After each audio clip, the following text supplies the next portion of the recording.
Distinguished members of the press, today in Istanbul, we hosted a very important meeting pertaining to regional peace and stability. And we assessed the ceasefire process in Gaza, and we also talked about the humanitarian assistance issue. Indonesia, Qatar, Pakistan, Saudi Arabia, Jordan, and United Arab Emirates representatives participated to our meeting.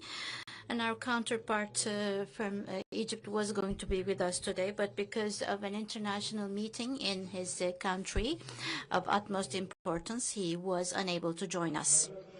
Distinguished members of the press, as our President and the leaders of 7 brotherly countries met in New York with President Trump, this initiated a new process. Following this, the summit in Sharm el-Sheikh shaped a hope for peace, which was supported throughout the whole world. And in line with the agreement that was reached, the exchange of hostages and prisoners and allowing of humanitarian assistance was initiated. Israel occupation forces withdrew to the first line that was identified, and returns to north of Gaza was initiated. But of course, the literal implementation of the agreement is problematic. Israel is regularly violating the ceasefire and is eliminating the humanitarian assistance to reach its destination. We have now come to a very critical stage in the implementation, and we have a joint view as the countries who participated in this meeting. We do not want the genocide to restart in Gaza. We want the ceasefire to continue, and we want steps to be taken to a two-step permanent peace solution. And we're ready to fulfill our responsibilities regarding this task. And we do believe that the pressure on Israel by the international society should be sustained. Distinguished members of the press, since the announcement of the ceasefire, 250 people from Gaza were killed by Israel. And the attacks that is trying to provocate Palestinians should end as soon as possible. Israel is also not fulfilling its responsibilities pertaining to humanitarian assistance. According to the agreement, 600 humanitarian assistance trucks and 50 fuel tanks should be allowed on a daily basis, but we do not see this quantity arriving its destination. And because of this policies, the humanitarian assistance is either in the warehouses or in trucks awaiting delivery. During the meeting, we also talked about the administration of Gaza and the security. Hamas has agreed to transfer the administration of Gaza to a committee that is going to be consisted of Palestinians, and all these, of course, is going to make it's resistant and resist provocations, protecting the rights of the Palestinians. In the coming days, we also talked about the establishment of the International Stability Force, its definition, and its constitution. And we also agreed that the mediators of this agreement should also conduct meetings with the Palestinian side. And we also talked about the recovery and the reconstruction of Gaza during this meeting, and we believe that international coordination is of utmost importance. Taking into consideration the approaching winter, we do believe that concrete steps should be taken in this area. Revival of Gaza is also going to revive the hopes of the Palestinian people and reaffirm their beliefs for their future. As the countries that participated in this meeting, we're going to closely follow this issue. And as participant countries, we also believe that agreement amongst Palestinians reaching a conclusion in the earliest opportunity is also important, and the contacts in this area are very positive. A unity that is going to be appearing amongst the Palestinians is also going to strengthen the representation of Palestinians in the international society. Distinguished members of the press, the Middle East has faced crises in the past, but each and every time this geography has created peace and stability. Today, as 7 countries, we brought we came together with the understanding of joint responsibility, and we're giving a clear message. And in order to hamper the process, one should not resort to unfounded excuses and reasons. We should not allow any action that is going to sabotage the ceasefire or hamper the peace. The will that Palestinians have exhibited should be reciprocated, and the process to peace should be protected. This road requires patience and determinism, and as countries with this virtue, we will continue to walk on this path. I would like to thank all my counterparts and their delegations that have participated in this meeting, and we believe that our joint efforts is going to make it possible for peace and stability in Gaza and our region. And thank you very much once again for your interest. We will get questions from 4 members of the press. The first question from Bloomberg International. Distinguished Minister, my name is Bir Lakman from Bloomberg News. In today's meeting, you also mentioned that the stability force that is going to be operational in Gaza was discussed. What is the current stage of that? And will there also be the discussion of Turkey sending troops together with other countries that participated in this meeting? Is Turkey going to send troops to Gaza, and what is going to be the task of this force? Thank you very much. The International Stability Force and its constitution is discussed at various negotiations and meetings. And of course, the one thing that we are focusing on is that there should be a United Nations Security Council that is going to provide the legitimization and that is going to define the task of this stability force. There are some activities ongoing with respect to this sphere, but what we have discussed with the countries that we have contacted is, depending on the content or the task of this force, they're going to identify to send troops or not. What is going to be the job definition and the authority of this force is going to make the countries decide whether they're going to send troops or not, because they do not want to have any clashes between the definition of this force and the legislation of that country. As Turkey, as the President has mentioned, as you know, there were 4 leaders that undersigned the agreement in Sharm el-Sheikh,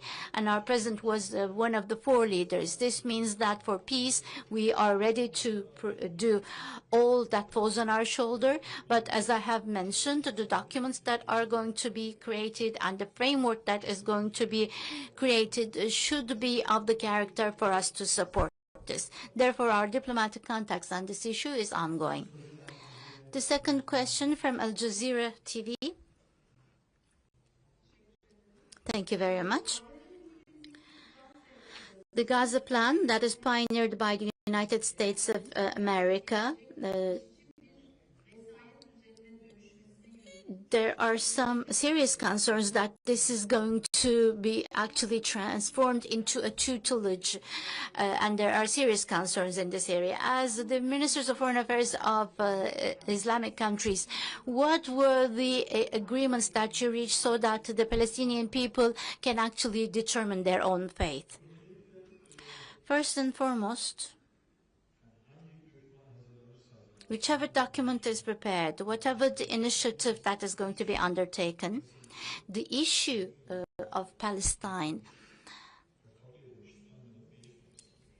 and its definition that has been accepted and adopted should not change. In the end, we are talking about the geography of 1967 borders, a state of Palestine with a 2-state solution to be implemented. Up to this point, the Palestinian issue, the Palestinian problem, has been defined within this context in international law. Israel never agreed on this, and they never had a behavior to approve this, but the international society has based its opinion on this understanding, and this is what we are also supporting as a perspective.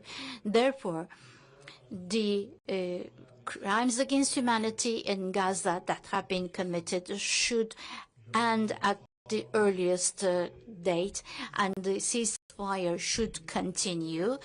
This is the priority that we support.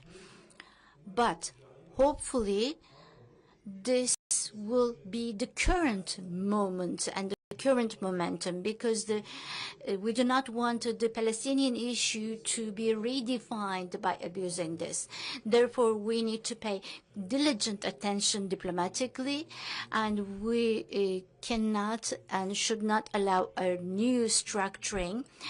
We need the Palestinian people to go back and address their wounds, but while we are making this possible, we should not allow a new tutelage order to be initiated. Nobody wants to see this. The restructuring and the recovery of Gaza to establish peace and welfare and security, there are, of course, some reservations that have been voiced by countries. The third question is from Haber Global TV. Eda Turul from Haber Global. As you have mentioned, many different countries are talking about the international stability force, and many countries are indicating that there should be a decision of the United Nations Security Council. What is the current status quo of such negotiations, and what do you think the content of such a decision should be? Distinguished members of the press, first of all, this is an ongoing process. First of all, we need to reach an agreement with a draft, and then it should be adopted and accepted by the members of the Security Council, and the permanent members should not veto this. This is a process, and of course, in each and every phase, as Turkey and the other stakeholder countries, we are continuing our efforts and working in this area. This is, of course, a very sensitive process, and we need to be very careful and very diligent in this process, and all the steps that are going to be taken for the resolution of the Palestinian problem should not lead to any problem in the future and should not establish an infrastructure for future problems. We're very careful about this. So, Al Haber News, so the last and fourth question. Esra Craig, Al Haber News. Both the Arab world and the Islamic world believes that the Palestine should be administered by the Palestinians. What is going to be the administration in Gaza? And also the Palestinians, is there going to be a common perspective and a common understanding that has been adopted?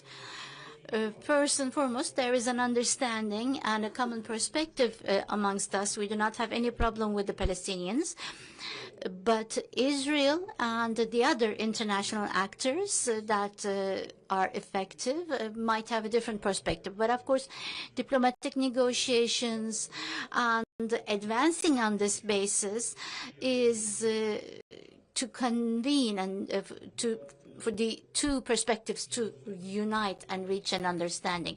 What is going to be the text? What is going to be the system that is going to be established?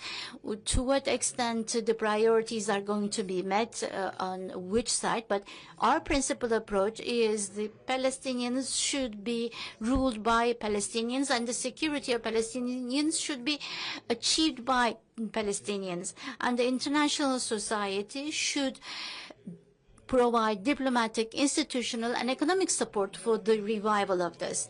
Of course, whilst this is taking place, there are certain adjustments that are needed to be done. They need to be done very diligently and very carefully. And of course, as the other ministers of foreign affairs and the deliberations we have contacted with other parties, we have talked about what kind of steps could be taken, because currently there is a ceasefire, but advancing into a much more permanent solution, this leads us to the basis of the totally different understandings between the parties. These are differences of opinion that have not been resolved for years.